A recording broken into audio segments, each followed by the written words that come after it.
Hi, lovely. I watched a video recently that really didn't sit right with me. It had one of those ridiculous titles, something like Change Your Life in One Day, which it did not deliver on. What it did say was this, that if you want to change, you should make yourself feel bad enough, long enough that you force yourself into it.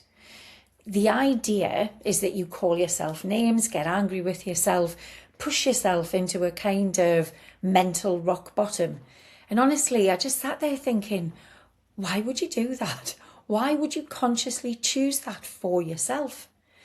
If you're anything like the women I work with, you're not exactly walking around feeling brilliant about your drinking. You're already questioning, you're frustrated, and sometimes feeling guilty. You live with that kind of low level sense of this isn't quite right. So the idea that you need more of that, just louder and harsher, just doesn't make any sense. Now, I understand the thinking behind it. There is something true in the idea that sometimes we change when we see it clearly that something is costing us. That moment of this isn't working anymore can be incredibly powerful. But there's a big difference between seeing something clearly and turning against yourself. And this is where it starts to become a problem for me.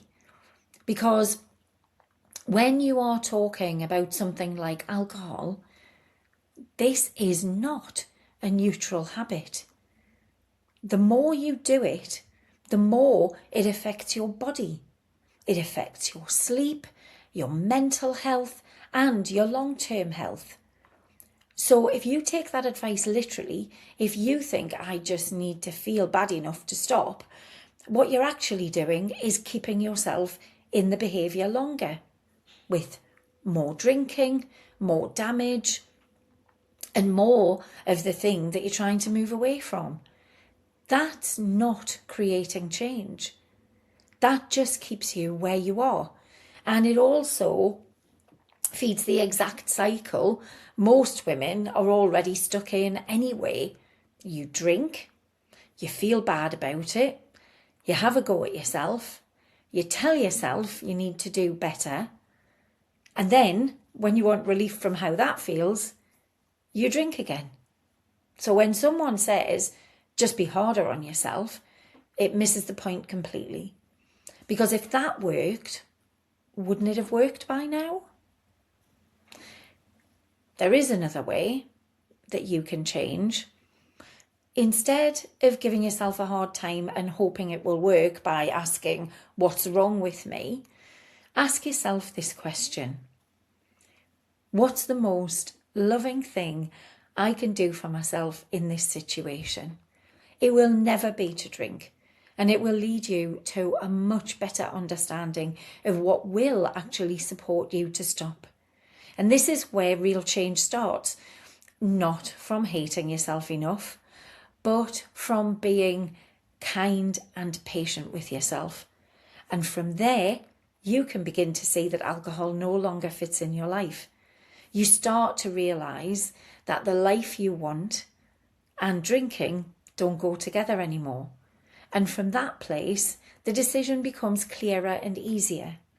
So if you've been telling yourself that you just need to be tougher and more disciplined or more harder on yourself, I want you to question that.